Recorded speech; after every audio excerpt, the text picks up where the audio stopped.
Welcome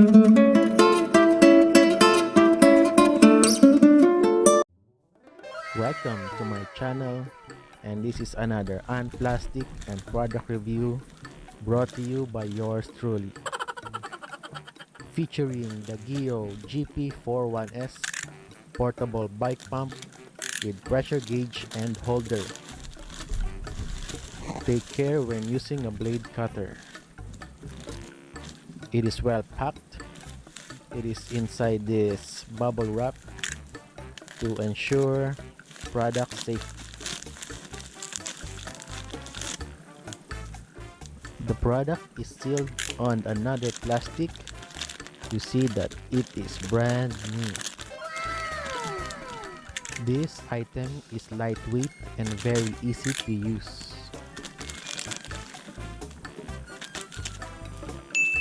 This bike pump only costs 300 pesos plus 50 pesos additional fee for shipping.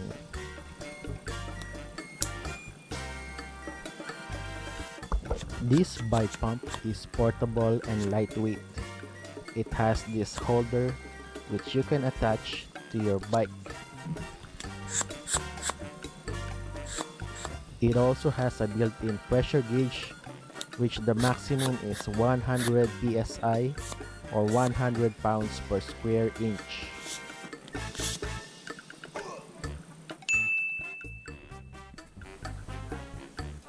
You can use this bike pump if you have a schrader or a presta valve. It is easily interchangeable just by unscrewing this cover and taking out the adapter.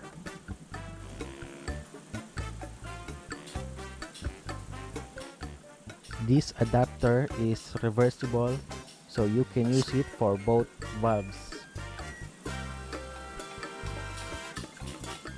You just need to place it on your desired valve and screw it back. I will be attaching a ball pin using the schrader valve. There's a locking mechanism too.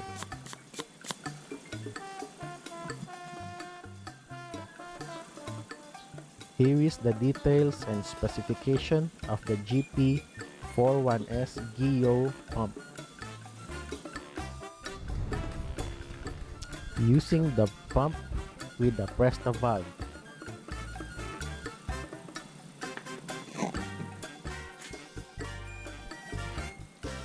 You just need to insert the pump, make sure it's tight, then lock it.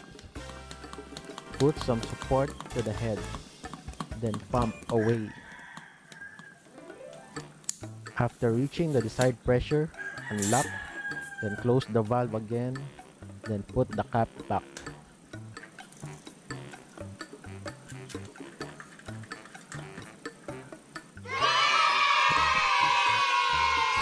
This time, I will show you how to use the pump to inflate the ball. This is the Tarmac R500 basketball from Decathlon. I made a review for this. If you want to check it out, please visit my video. Ensure that you are using the schrader valve. Attach the pin, then lock.